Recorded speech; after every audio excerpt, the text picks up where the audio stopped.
I'm driving the all-new Grand Cherokee. Did Jeep mess this up, or is this the best one ever? Let's find out.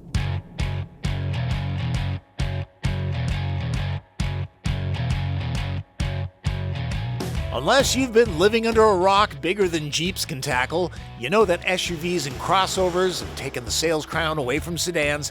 Families love them. They're roomy, practical, and have ride heights that let you see into the next county. Low-slung and sporty is a thing of the past, I guess. The 2022 Jeep Grand Cherokee Generation 5 gets an all-new architecture and has more of what people want out of these rigs. Most of all, choice. Grand Cherokee is very important to Jeep, and here's proof. It's now available in 2 different lengths. The longer one gets 3 rows of seating. There are 7 different trim levels, 3 powertrains, including a V8 and a plug-in hybrid system good for 25 miles of all-electric range. So if you can't find one of these to fit your needs, I think that's on you.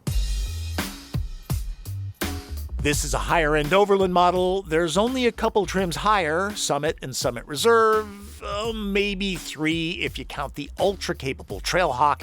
It gets sway bar disconnect and high-strength steel skid plates. A base rear-drive Laredo in white, the only paint that doesn't get an upcharge, begins at around $40,100.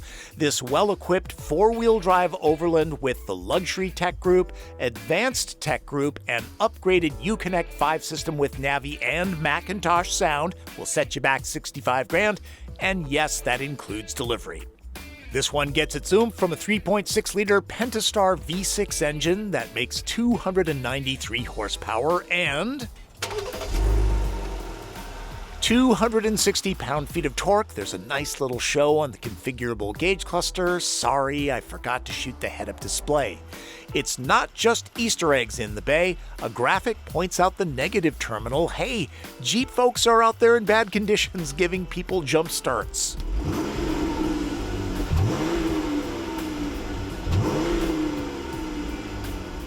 The transmission is an 8-speed. Use these small tabs to shift manually. The buttons below are for the sound system. Select Terrain is Jeep's branding for the 5 different drive modes that are available on Grand Cherokee. Quadra Track 2 with 2-speed transfer case is what you'll get when checking the 4-wheel drive option box on Overland. This means the Grand Cherokee is extra capable. The $1,100 off-road group on this vehicle ups it to Quadra Drive 2 and adds a number of skid plates. The Quadra Lift air suspension gets an electronic semi-active damping system. This rig can deliver 11.3 inches of ground clearance and can ford 2 feet of water. Might be handy with climate change and all. The V6 is the base engine, and acceleration isn't bad. 0 to 60 happens in about 8 seconds. And yeah, there is the V8, and it's more powerful. It's also more expensive and thirstier. The EPA-rated average for that one is 5 mpg less. So, there's that. If you wanted real efficiency, you'd go with the 4xe plug-in hybrid powertrain, which gets 56 mpge. Of course, that's only if you plug it in. One reason to get the V8? It tows the most, up to 7,200 pounds. Jeep points out that's best in class because automakers do that kind of thing. But the Pentastar goes about its business nicely, passing well on the highway while the 8-speed kicks down quickly and smoothly. As far as driving dynamics go, you gotta remember this is a very capable off-road machine, but it's a good everyday driver. Corners well, a little bit of body roll, but not bad at all. It's not a sports car. On the highway, it tracks straight and true, no micro corrections. It's quiet, it's comfortable. The track is widened by 1.4 inches, so that helps. Even without the adaptive suspension, this is much more civilized than Toyota 4Runner and far above what a Kia Telluride or Hyundai Palisade can do off-road. The Ford Bronco 4-door comes close to Grand Cherokee's refinement, but not quite. The Defender, also very nice. I do like Defenders. In my opinion, it's the closest you'll get to the all-around goodness the Jeep offers. This thing has a really good turning radius. Check that out. Good if you're going off-road. Gotta wonder how many people are going to take this even on a dirt road. That said, I drove the 3-row Grand Cherokee L at Mudfest 2021, an SUV of the Year competition. It might not have the chops of a Wrangler Rubicon, but it didn't even breathe hard, even on the advanced course. I'm finding this thing to be as comfortable as the Escalade. When we redid this vehicle for 2021, huge effort to make it more refined, ride better, handle better, more safety features. Not that we were lacking in any of those things, but levels of refinement have really been upgraded. Modern tech gives us a lot of cool features like the configurable gauge cluster, and it's only recently that this amount of information was available to off-roaders easily. It's not just gimmicky stuff, it can help out in tough trail situations. Cameras can act as spotters. It's easy for them to get dirty and muddy and dusty conditions. No need to leave the comfy seats to clean the lenses. Will any Grand Cherokees get pointed to this kind of terrain? Some will, I've seen it. Many probably won't, but people are sold on the reassurance that it can tackle the tough stuff. That particular vehicle had the most capable 4x4 system that's available with Grand Cherokee. You gotta remember, there are different systems. The automatic engine stop-start system is fairly smooth and easy to turn off if you're in a traffic jam. The set-and-forget automatic four-wheel drive system is completely seamless. It never calls attention to itself. There's loads of standard active electronic safety tech now, including automatic emergency braking with pedestrian and cyclist detection, adaptive cruise with stop-and-go feature, blind spot warning, and a whole lot more. I did try the semi-autonomous driving tech that's available with the Jeep Grand Cherokee on the highway, and have to say, it's pretty good. Tracks straight and true, takes gentle curves all by itself very confidently. You do have to pay attention and you have to keep your hands on the wheel, but it's a good system. Don't forget, this is not the top dog Grand Cherokee. It presents very nicely though. Friends and family were impressed, asking if this was real open-pore wood. It's not. The stitching's nearly the length of the Appalachian Trail. Oftentimes, door handles have an easy-to-feel hollow edge underneath. These feel smooth and spendy. A closer look shows that some of the plastics aren't Range Rover grade, but you'd be paying an extra 30 grand for one of those. Seats are heated and vented with loads of adjustments. They also give a halfway decent massage, and that's while your hands stay toasty warm. A secondary 10.25-inch passenger touchscreen can be had here. It lets them be a useful co-pilot. If you're into music at all, you're gonna want the optional McIntosh Sound system. It has an unusually natural, neutral reference quality to it, and if it helps to validate that statement at all, I used to do music soundtrack work, so I'm very picky about my sound. Other cool tech is a digital rear-view mirror for when cargo is loaded to the roof, and this one's equipped with night vision that points out pedestrians and large animals because no one wants to hit a deer or a human. I'll point out that the ambient lighting on the doors and the dash looks great at night. The 2022 Grand Cherokee is running the Uconnect 5 user interface. Uconnect has always been one of the better systems. This is laid out well with good touch response. Maps can be updated over the air. There's no casual voice prompts, but there is Alexa that can handle some voice commands. My only real gripe is that the screen can get busy with lots of small icons. Feel free to leave your phone on the Qi charger. Android Auto and Apple CarPlay are wireless.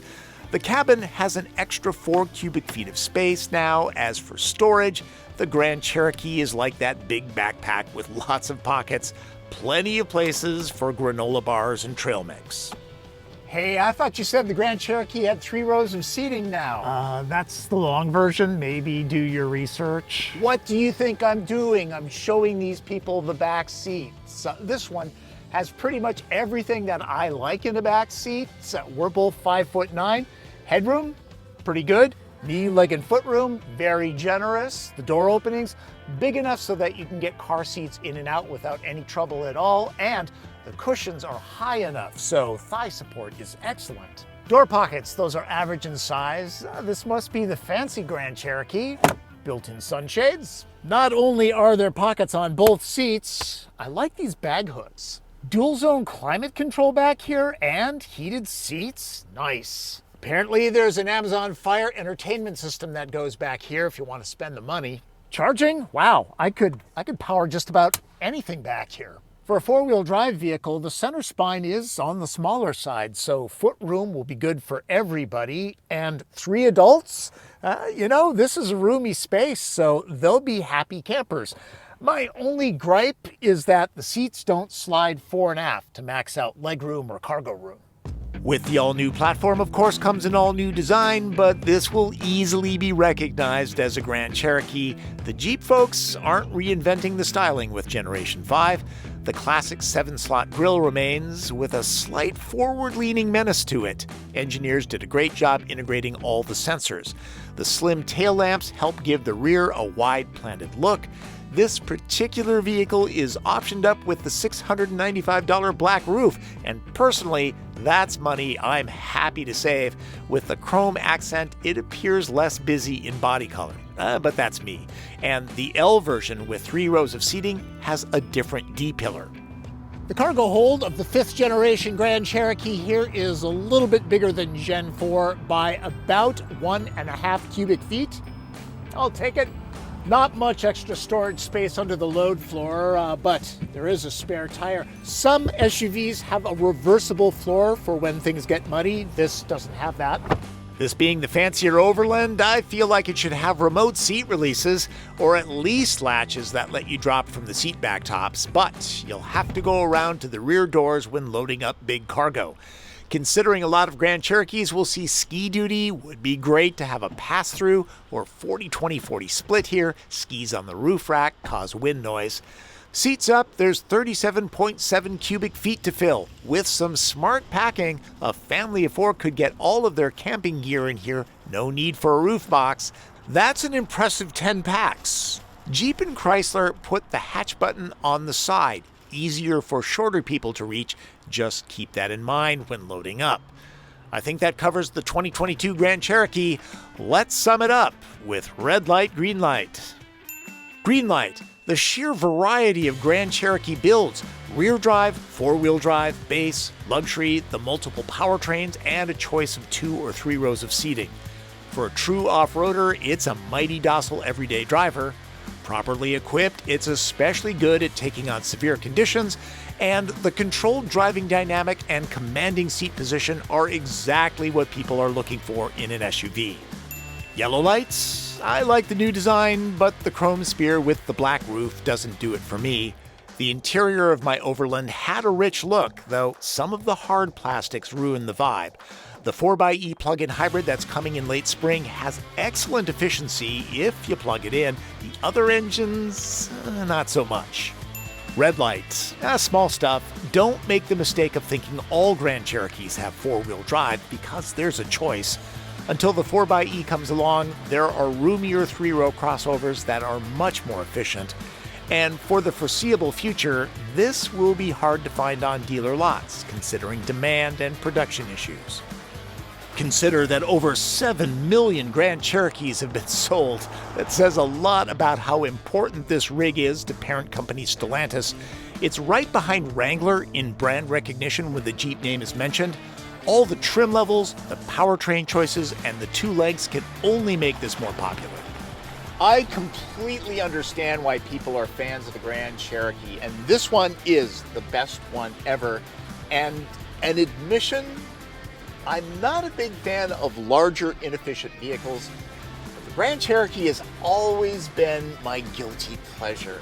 It's quiet, it's comfortable, it's capable, and it's just got this feeling of bravado from behind the wheel. It's what appeals to Mama and Papa Bears these days, the feeling of invincibility and the perception of safety. If you simply must get anywhere and arrive in style, the Jeep Grand Cherokee is a crowd pleaser that's up to the task. If you're wondering, yes, I plan on getting a Grand Cherokee 4xe as soon as possible to see if it's both capable and efficient. I'm most impressed when engineers can eke out both, and that's tough to do. This is the credits. I shoot, write, edit, and research, and Martin Campbell drives. It's very, very chatty. Can't get him to shut up.